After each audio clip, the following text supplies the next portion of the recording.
Bom dia a todos, queridos e queridas companheiros e companheiras de jornada rumo à luz, rumo à ascensão espiritual e planetária. Tudo bem com vocês, meus queridos, minhas queridas?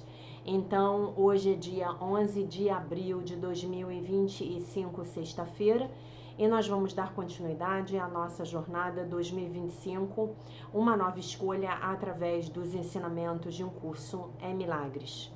Hoje nós estamos na lição 101, que foi a lição que me inspirou a fazer essa jornada 2025, uma nova escolha, né? Essa, para nós, a lição 101, é a lição mais importante do ano, né? Então, como dizia lá o meu professor de cinética quando eu estava na faculdade, essa lição, ela tem que estar no sangue de vocês, né? E qual é a lição? A vontade de Deus para mim é a felicidade perfeita, né? Anteontem nós declaramos a salvação é a minha única função aqui. Ontem nós declaramos a minha parte é essencial no plano de Deus para a salvação. E hoje nós declaramos que a vontade de Deus para nós é a felicidade perfeita. Não é maravilhoso isso? Hoje continuaremos com o tema da felicidade. Essa é uma ideia-chave na compreensão do que significa a salvação.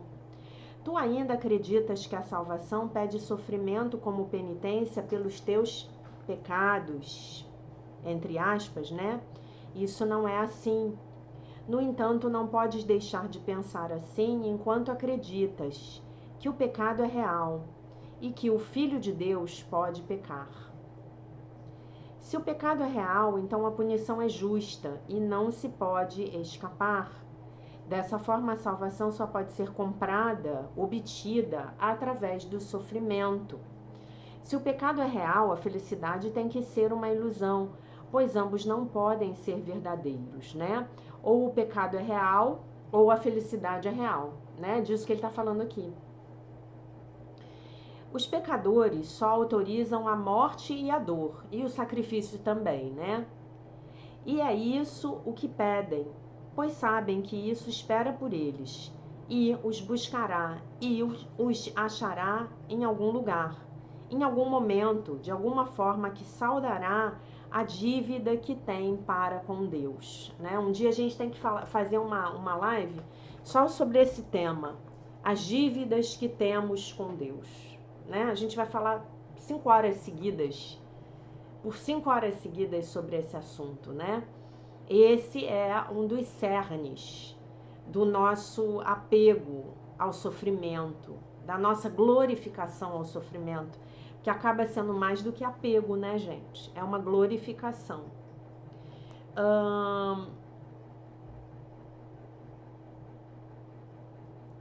No medo que sentem, querem escapar de Deus, mas mesmo assim Deus os perseguirá e não podem escapar. Imagina você querendo escapar da ira de Deus. Impossível, né?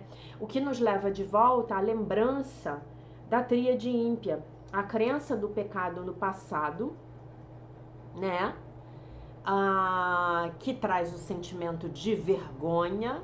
Então, crença no pecado igual ao sentimento de vergonha, a culpa no momento presente e o medo no momento futuro. O medo do futuro, tá? Se o pecado é real, a salvação tem que ser a dor. A dor é o custo do pecado e não se pode nunca escapar do sofrimento se o pecado é real.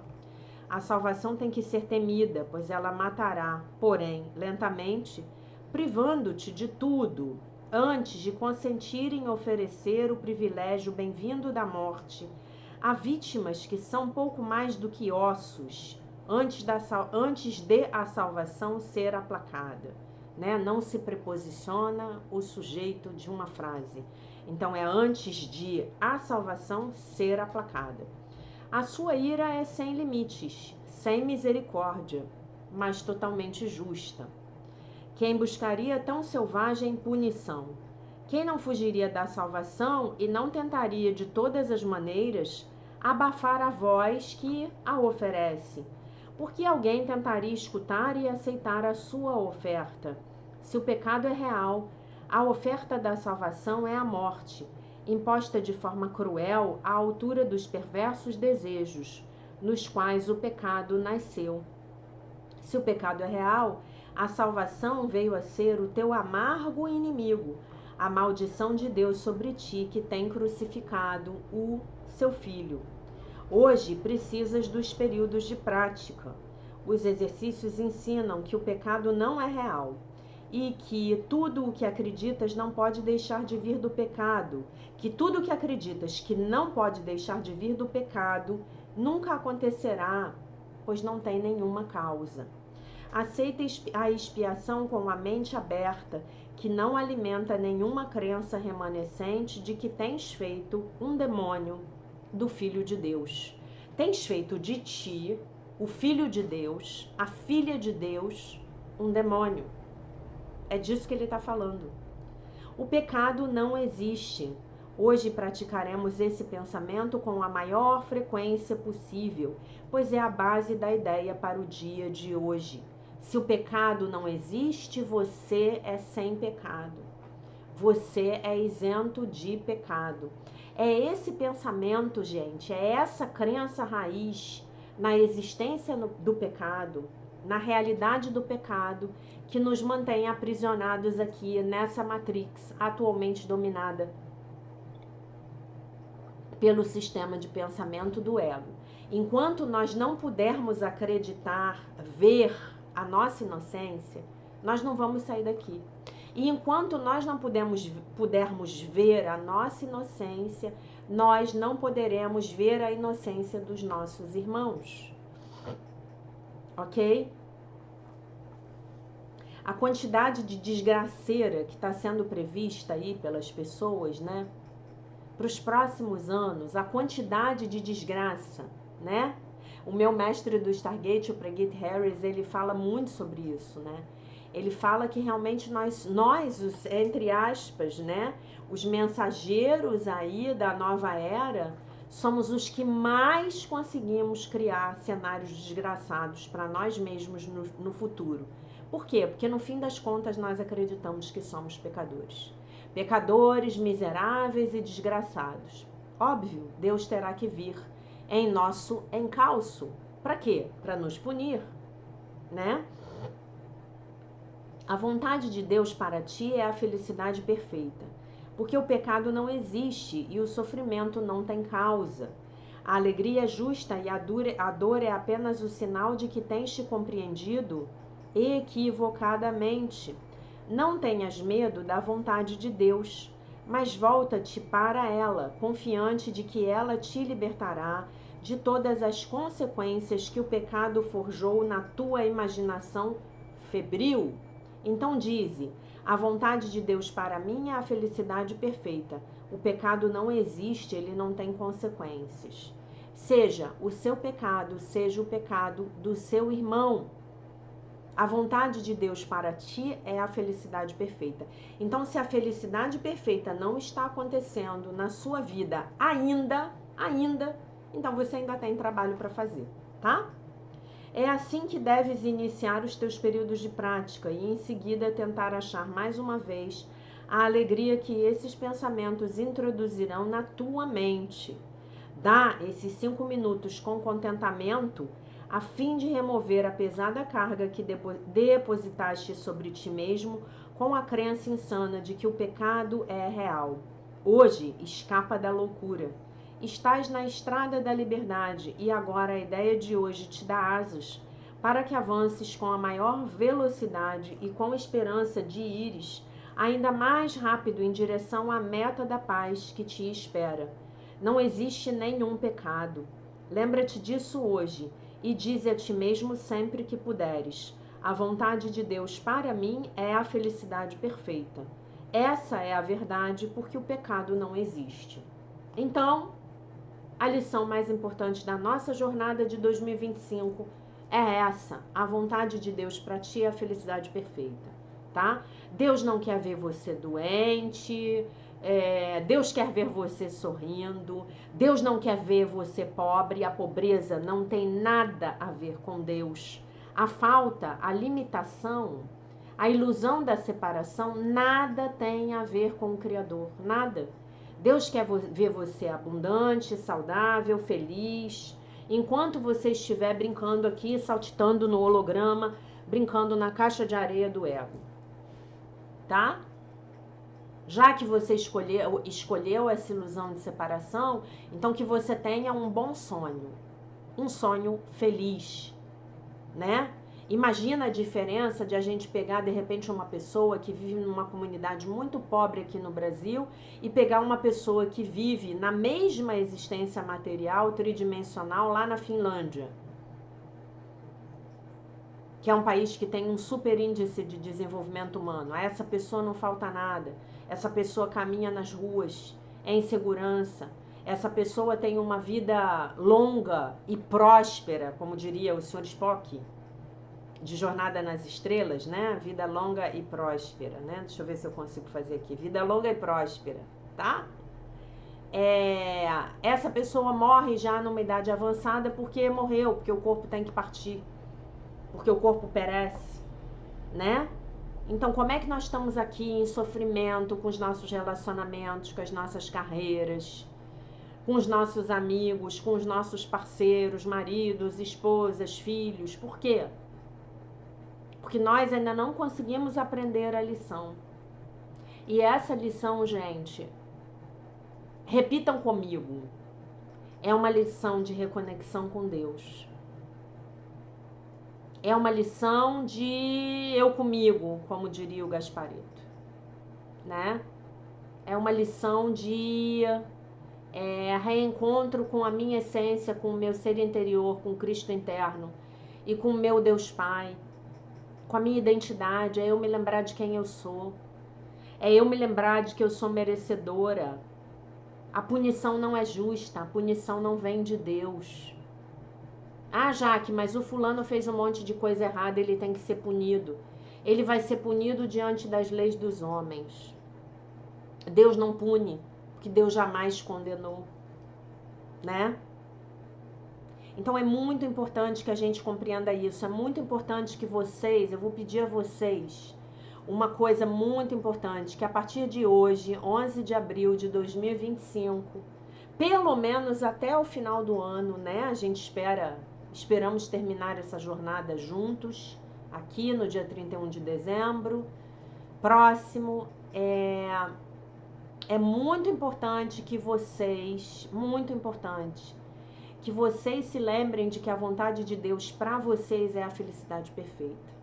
Então, quando acontecer uma coisa ruim para vocês, vocês vão se lembrar da lição 99, que diz assim: a salvação é a minha única função. Deus ainda é amor e isto não é a sua vontade. A salvação é a minha única função aqui. Deus ainda é amor e isto não é a sua vontade. O que eu tenho que aprender com isso, meu Deus? Porque a vontade de Deus para mim jamais pode ser sofrimento, dor, punição, né? Ok? Muito bem. Nós vamos então passar para a leitura do texto da Melody Beat, o texto do dia 11 de abril, do livro A Linguagem da Liberdade, né? Esse livro belíssimo, eu acho que vocês estão curtindo aí tanto quanto eu. Tá sendo muito legal ler esse livro com vocês. Eu li esse livro há mais de 20 anos. E eu comecei nesse momento da minha vida uma prática que eu acordava, eu botava o relógio para despertar mais cedo, né? E aí eu, sem levantar da cama, eu fazia as minhas orações, as minhas meditações e eu li esse livro. Todo dia de manhã, né? Eu li esse livro acho que uns 3 anos seguidos e aí depois não li mais. E tá sendo muito legal reler esse livro com a minha consciência tão expandida, né? Há 20 anos atrás eu tinha outra mentalidade, né? Tá sendo muito lindo reler esse livro. Eu tô eu estou conseguindo ter uma compreensão mais aprofundada ainda desse livro, tá? O texto de hoje, do dia 11 de abril, fala dos objetivos financeiros. Assumir a responsabilidade pelos nossos problemas financeiros aumenta a nossa autoconfiança e diminui a ansiedade. Cada um de nós hoje tem uma determinada situação financeira. Temos uma certa quantia de dinheiro na mão e uma certa quantia de dinheiro que as pessoas nos devem. Temos uma pilha de contas a pagar.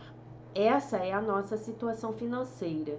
Não importam os detalhes, aceitar, ser grato e assumir a própria responsabilidade são atos que diminuirão a nossa ansiedade. Aprender a independência financeira nessa vida, gente, é muito, muito, muito, muito, muito, muito importante. É lição ascensional. Aprender a ser generoso, aprender a compartilhar as dádivas que você obteve livremente, sem a expectativa de receber algo em troca. Cada um de nós hoje tem um futuro financeiro. Existem poucos aspectos de nossas vidas futuras que podemos controlar, mas uma parte do que podemos fazer para ajudar o nosso futuro é estabelecer objetivos. Não temos de ficar obcecados pelos nossos objetivos. Não temos de verificar e vigiar constantemente o nosso progresso, mas é bom pensarmos em nossos objetivos e escrevê-los. Isso a gente combinou lá na primeira semana da jornada, não foi? O que desejamos que aconteça quanto ao nosso futuro financeiro? Que problemas financeiros gostaríamos de resolver? De que contas gostaríamos de nos livrar?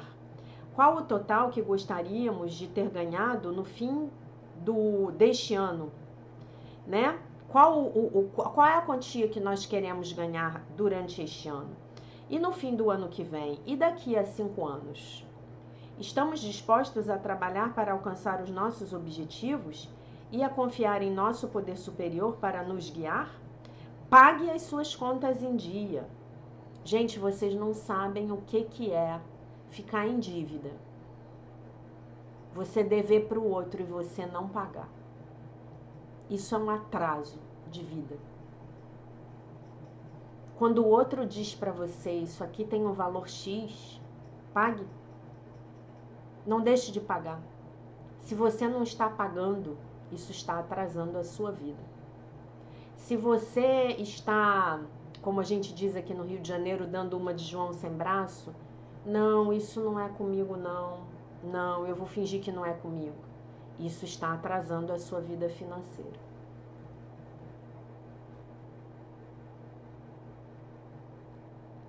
Cobre quem está lhe devendo. Combine o pagamento. Hoje faça o melhor para ser responsável por suas finanças. Estabeleça objetivos para o futuro. Depois deixe o dinheiro de lado e concentre-se em viver. Sermos responsáveis por nossos problemas financeiros não significa que vivamos concentrados no dinheiro. Sermos responsáveis por nossas finanças permite-nos não ficarmos concentrados em dinheiro. Liberta-nos para realizar o nosso trabalho e vivermos a vida que quisermos. Merecemos ter a autoconfiança e a paz que acompanham a responsabilidade financeira. A oração. Hoje tirarei o tempo necessário para ser responsável por mim mesmo financeiramente. Se for hora de pagar contas ou conversar com os meus credores, farei isso. Se você estiver devendo dinheiro para alguém, chame essa pessoa para conversar. Vale a pena. Se for hora de estabelecer objetivos, farei isso. Quando eu fizer a minha parte, deixarei o resto correr. Gente, não duvidem do quão importante é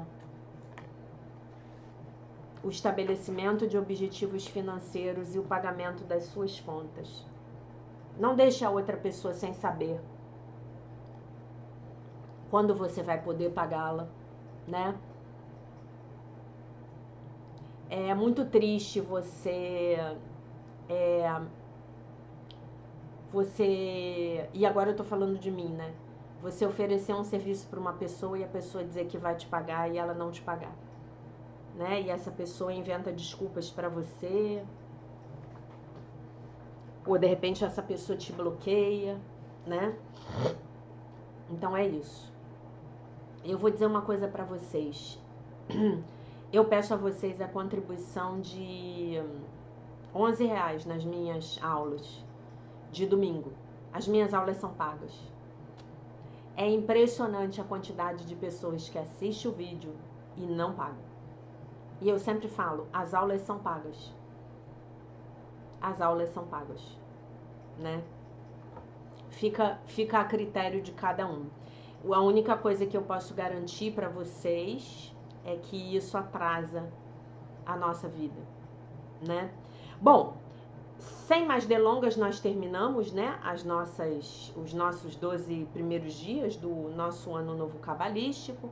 Espero que ontem vocês tenham trabalhado a questão da vitimização, né, do pisciano. Agora a gente passa para a leitura do livro Milagres no Trabalho, né?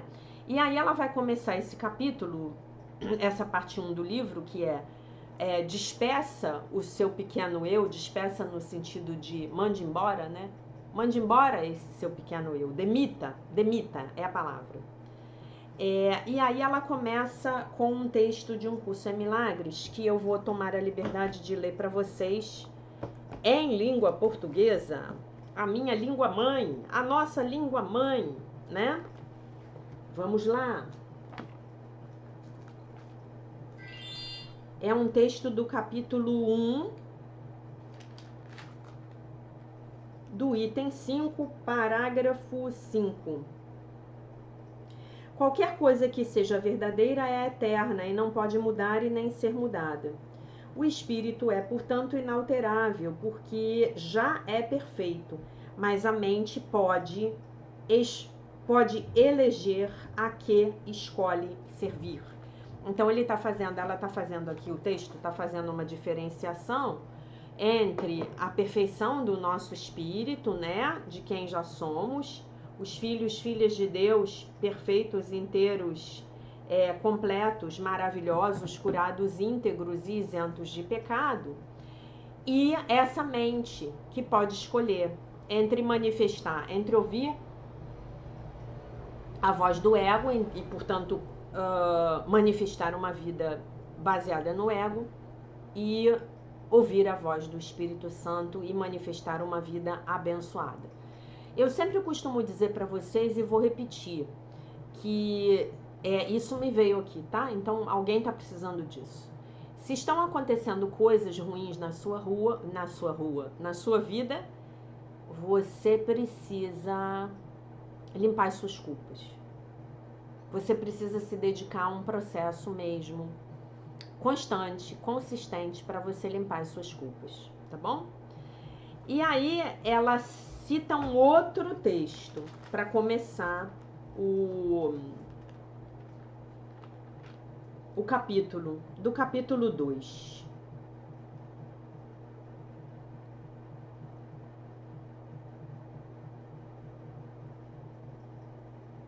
Espera aí, deixa eu achar aqui. Item 1, 3 e 4, tá.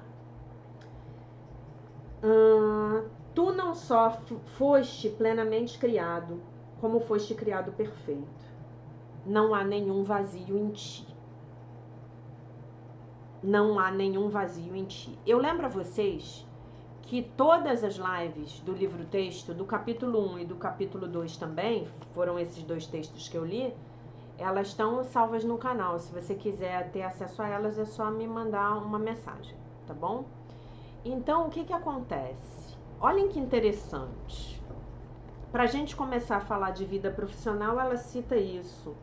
Tu não só foste plenamente criado, como foste criado perfeito. Não há nenhum vazio em ti. Então, você é o ser perfeito, filho de Deus, né? Você é o filho de Deus perfeito, inteiro, completo, não há nenhum vazio em ti, maravilhoso e isento de pecado. Olhem isso. Assim ela começa o texto dela. O capítulo 1, que a gente vai começar a ler agora, se chama A Perfeição Não É Uma Questão de Grau. Quando o meu primeiro filho tinha 18 meses, nós fizemos um teste com ele para verificar se era autista.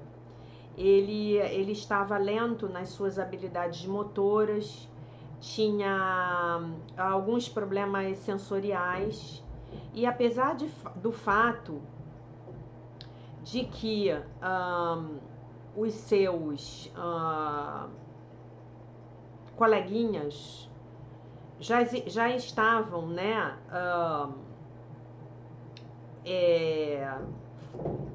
falando frasezinhas curtas, a única palavra que ele podia balbuciar era oi. E isso era literalmente tudo que ele falava, de novo e de novo e de novo, durante todo o dia. Oi, oi, oi, oi, oi. A partir das respostas, eventualmente o nosso pediatra nos mandou a um psicólogo que fez uma série de testes. Seu filho aceita resolver quebra-cabeças? Ele pode transitar na direção de novas atividades sem se apegar às atividades antigas? Ele fica extremamente zangado quando são retirados os seus brinquedos? Há poucas coisas mais estressantes do que esperar de forma desamparada pelo diagnóstico do seu filho. Mas após algumas semanas de preocupações, nos foi dito que o nosso filho iria ficar bem. Ele aparentemente está interessado no desenvolvimento de relacionamentos, disse o psicólogo. As crianças com autismo, elas se esforçam com relação às habilidades de relacionamentos interpessoais. E em casos extremos, elas falham em ver a diferença entre as pessoas e um objeto como uma cadeira. Olha que interessante, eu não sabia disso sobre o autismo. Aí ela tá falando dela, né? Como uma coach de carreira, isso me afetou de uma forma um tanto quanto irônica, porque de alguma forma descrevia a maioria dos problemas dos meus clientes no trabalho. Embora eu estivesse obviamente aliviada que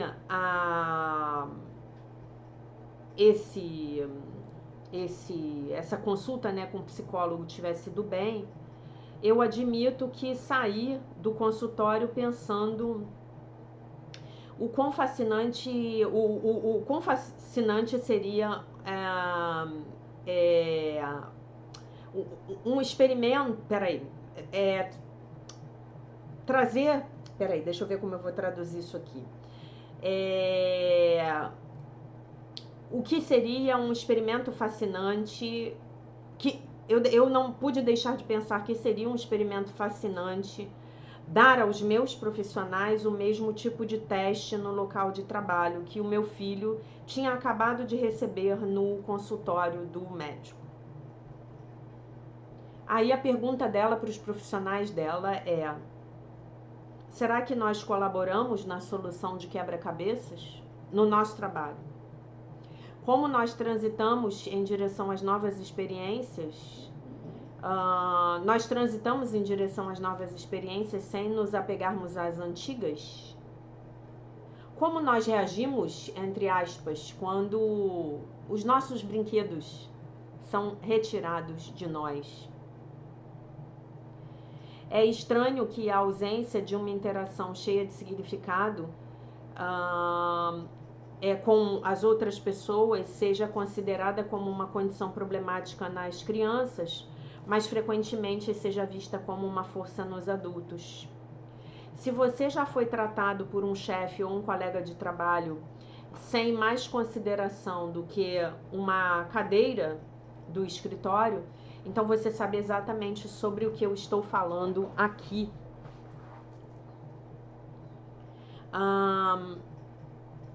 Ser bem-sucedido no trabalho requer aquele tipo de pele grossa que pode frequentemente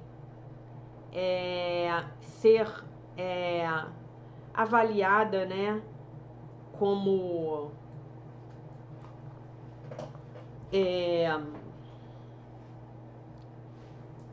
emocionalmente problemática, né? E nós estamos, e nos é dito que nós somos moles. E o que é pior é que nós podemos de verdade acreditar que isso é real, né? Esse fato levou as culturas de trabalho, onde os colegas nos levou a culturas no trabalho onde os colegas têm a tendência a verem uns aos outros como menos do que seres humanos e mais como objetos ao longo de um caminho para um objetivo. Felizmente, tem havido um esforço considerável para acertar o curso do navio com esse novo campo aí da inteligência emocional. A consciência de quando os sentimentos estão dirigindo os comportamentos versus a razão, né? Ainda que o que é quociente emocional não seja a história completa, né? Não conte a história toda. Não há questionamentos a respeito de que a inteligência emocional seja requerida para a formação de relacionamentos de longo prazo harmoniosos em todos os aspectos da vida, incluindo o trabalho. Mas ainda assim há outra forma de inteligência que é tão valiosa quanto e que é pouquíssimo conhecida, que é a chamada inteligência espiritual, ou o que a gente chamaria, o que numa tradução literal do inglês aí ele chamaria de QS, tá? E se a ideia de inteligência espiritual for nova para você, a pioneira Cindy Wigglesworth, já falamos disso, descreve essa qualidade como sendo a capacidade de se comportar com sabedoria e compaixão, enquanto você mantém a sua paz interior e exterior, independentemente da situação que estiver acontecendo do lado de fora. Em todo este livro, nós vamos explorar o que significa trazer essa inteligência espiritual ao trabalho por meio das lições extraordinárias de Um Curso em Milagres, tá? E aí ela vai falar aqui do Stephen Covey e a gente já leu essa parte. E aí ela pergunta, o que é Deus? O que é Deus? Ela começa com essa reflexão. Claramente essa questão não é tão básica, mas uma vez que ela ela dá lugar a esse solo para que a nossa jornada através do curso possa acontecer, me parece um ponto de início válido. Na Bíblia, quando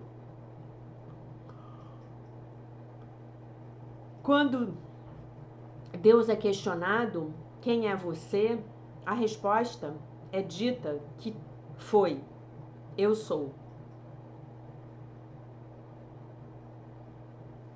Você dirá aos filhos de Israel, eu sou, o eu sou me enviou a vocês. Essa é uma frase do Êxodos. Mas o que esse eu sou significa?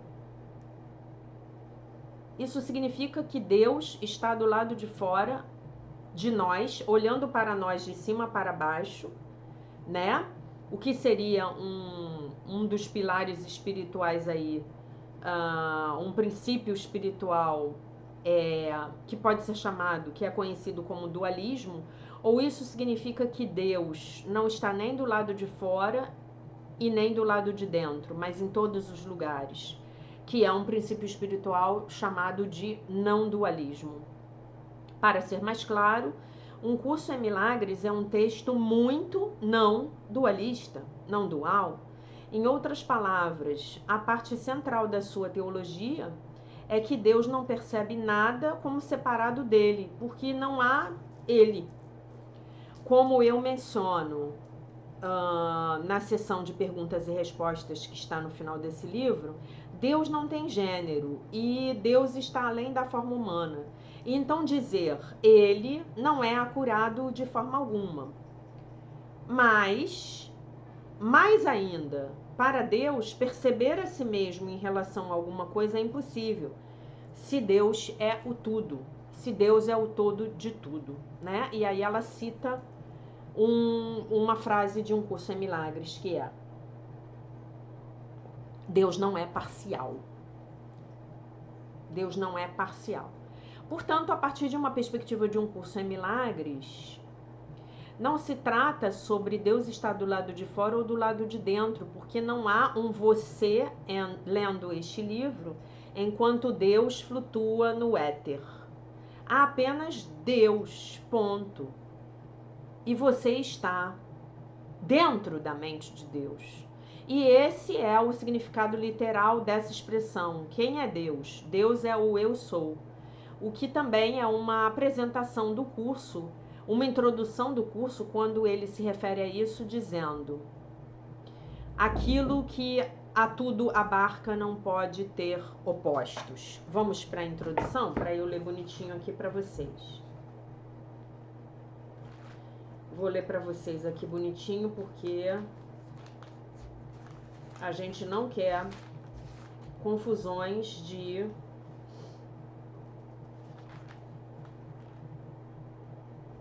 tradução.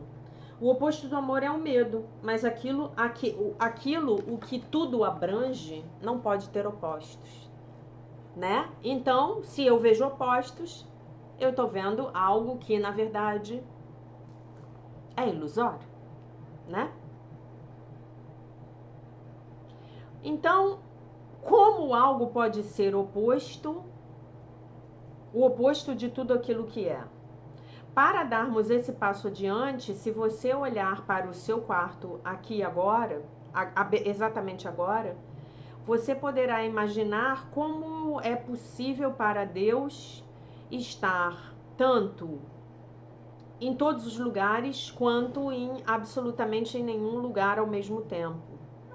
E isso, é claro, nos traz de volta a pergunta original: o que é Deus? Deus é uma energia, uma pessoa, uma força ou todas as anteriores? O Novo Testamento da Bíblia nos dá uma resposta que simplesmente diz: Deus é amor. E Um Curso em Milagres nos diz a mesma coisa, embora com um brilhante aviso. O curso descreve Deus como sendo amor incondicional e segue dizendo que nada mais existe. Na introdução de Um Curso em Milagres é dito: este curso, portanto, pode ser resumido muito simplesmente dessa forma: nada real pode ser ameaçado, nada irreal existe, e nisso está a paz de Deus. Então, recapitulando, Deus é. O é amor. E o amor é tudo o que há. Vamos parar por um momento e considerar como isso se relaciona à sua carreira. Essencialmente, se você modifica a sua definição de Deus para de um ser divino que está olhando lá de cima, cheio de julgamento, lá do céu, para nós, né, no caso, e muda esse conceito para uma energia de amor universal, sem forma, que é encontrada em toda a vida, então isso deve modificar como você define-se a si mesmo da mesma forma. Toda a vida inclui você também, não é mesmo? Da mesma forma, a jornada de Um Curso em Milagres é a jornada do reconhecimento de que você não apenas compartilha desse perfeito amor, mas que você é perfeito amor. Assim como todos os demais, né? E aí ela vai citar outro texto do capítulo 1.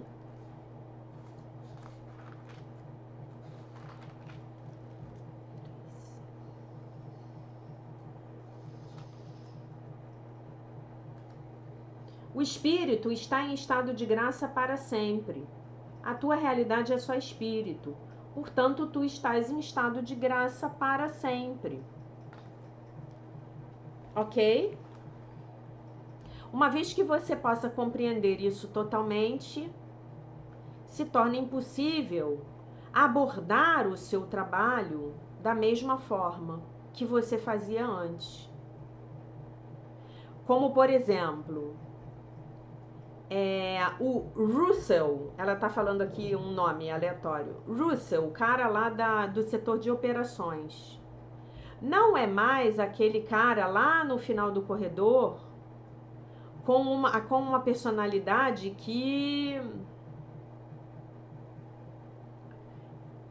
provoca você muito. A mudança dessa interdependência para esse interser, eu e Russell somos um, né? Seria isso. É uma mudança de saber que Russell trabalha com você para saber que Russell trabalha com você para saber que Russell é você, o que significa que você não mais verá o bem-estar de Russell como separado do seu próprio. É isso. Isso aqui é legal. E isso não é algo para você, que você vai fazer para ser gentil ou altruísta a propósito. Essa é uma perspectiva que naturalmente surge quando o seu quociente de inteligência espiritual se eleva até o ponto no qual você sabe que o amor está presente tanto em você quanto além daquilo que os seus olhos podem ver. Está presente em Russell também, né? Ademais, até que você veja esse amor em Russell, como o curso diz, você não será capaz de ver esse amor em você mesmo, né? Então eu vou parar aqui, porque se eu continuar daqui, ela vai para um caminho que a gente não vai poder parar rápido, tá? Então é isso. Eu queria comentar essa frase que ela falou antes de fechar o vídeo, né? Você foi criado perfeito. Você foi criado completo. Não há nenhum tipo de vazio dentro de você. Não existe vazio, não existe incompletude. E nós abordamos as nossas vidas profissionais, e aqui eu me incluo, porque eu também estou aprendendo junto com vocês. Nós abordamos as nossas vidas profissionais a partir desse lugar de falta. Algo me falta. Me falta um salário melhor. Me falta uma promoção. Me falta uma carreira melhor. Me falta uma qualificação. Me falta um padrinho. Eu já ouvi isso, né? Eu já ouvi isso. Me falta um QI, alguém para me indicar. Me falta. Me falta um chefe bom. Me faltam boas condições de trabalho. Algo me falta. Se algo me falta, eu não sou bom bastante, né? Eu não sou bom bastante. E nessa crença a gente vai para as nossas vidas profissionais, né? E uma coisa que eu acho que é muito boa para combater essa forma de ver a vida profissional é você partir do sentimento de gratidão pelo que você tem agora e fazer o que for possível com o que você tem agora, né? Isso eu aprendi muito dentro da Seichonoye. Então, se eu tenho agora este trabalho, e talvez o meu trabalho seja ser garçom, eu vou ser o melhor garçom de todos os tempos, né? O meu trabalho é atender aquele bando de clientes chatos que passam o almoço e o jantar me apurrinhando e reclamando das coisas. Eu vou atendê-los com a maior gentileza e amorosidade possíveis. Eu vou dar o meu melhor hoje. Hoje eu vou dar o meu melhor. Até que vai chegar um momento em que eu vou amar ser garçom. Talvez nesse momento, se eu aí me preparei, me qualifiquei, talvez o gerente do restaurante me convide para ser o encarregado de alguma coisa e ganhar mais. Ou de repente eu tenho um talento para cozinheiro. Como dizia lá o chefe francês, todos podem ser um cozinheiro. Né? Qualquer um pode ser um cozinheiro. Qualquer um, era isso que ele falava. Qualquer um pode ser um cozinheiro. Qualquer um. E aí, de repente, eu posso até me transformar num chefe. Super, super, super, super conceituado. Vocês entendem onde eu tô querendo chegar? Então, o meu material é o meu aqui e agora. É a minha qualificação. É o meu cliente, é o meu emprego, é o meu colega de trabalho. Eu tenho que aprender a amar tudo isso. É o meu aluno. Eu tenho que aprender a amar. Porque quando eu aprendo a amar, eu estou me lembrando que eu sou o amor e eu estou entrando no fluxo. Então, se o meu emprego hoje for muito humilde, eu vou amar. Eu vou amar. E eu vou ser o melhor funcionário possível. Eu vou dar o meu melhor. Ontem à noite eu fiz vocês devem ter visto lá no meu Instagram. Eu fiz uma vivência, entre aspas, popular da meditação Stargate, que é uma técnica com a qual eu trabalho. Né? Eu fiz aquela vivência, gente, com tanto amor, tanto carinho. Eu entreguei aquela vivência do mesmo jeito que se eu tivesse ganhado um pagamento imenso por aquela vivência. Porque não importa. Não importa se eu tô ali sem ser paga. Não importa se as pessoas estão pagando um preço que é uma colaboração com a casa. Não importa. Eu tô ali para dar o meu melhor. Porque eu aceitei o convite para fazer. Vocês entendem? Todo a maior parte do time das pessoas que trabalha para Seichonoye não ganha nada. Faz trabalho voluntário. Os preletores ganham uma colaboração, um valor simbólico, porque se entende que se você está oferecendo algo para alguém, então aquela troca tem que acontecer, porque ela é justa. Essa é uma filosofia do povo japonês, né? São os tais dos R$11 que eu cobro lá nas aulas ao vivo. Eles estão ganhando hoje, acho que uma palestra são R$30 que eles ganham. Às vezes o preletor pode gastar 100 para pegar um táxi.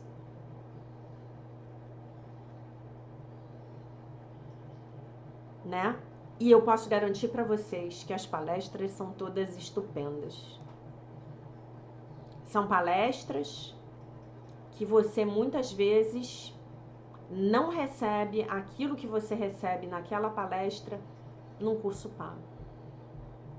O que eu vivenciei no carnaval, no seminário de carnaval, as coisas que eu vivenciei no seminário de carnaval, nossa. Então não importa, né, se eu tô ganhando, se eu não tô ganhando. O que importa é que se eu me propus a fazer, ou se eu ainda tô ganhando algo que eu acho que é muito pouco, mas eu topei, porque é aquilo ali que tá na minha frente, é aquilo ali que é possível para mim naquele momento, eu tenho que dar o meu melhor. Eu tenho que fazer aquilo com todo amor. Eu tenho que transmitir o meu amor para aquilo. E é isso que eu busco fazer para vocês aqui todos os dias, tá? Então vamos relembrar a lição do dia mais importante do ano para nós, esse ano. A vontade de Deus para mim é a felicidade perfeita, o pecado não existe. Ele não tem consequências. A vontade de Deus para mim é a felicidade perfeita. E essa é a verdade, porque o pecado não existe. A vontade de Deus para todos nós, é a felicidade perfeita. Tá bom? Então, essa era a mensagem do dia. Eu deixo vocês com a paz de nosso Senhor Jesus Cristo, com um beijo imenso. E se Deus quiser, nós nos vemos novamente amanhã.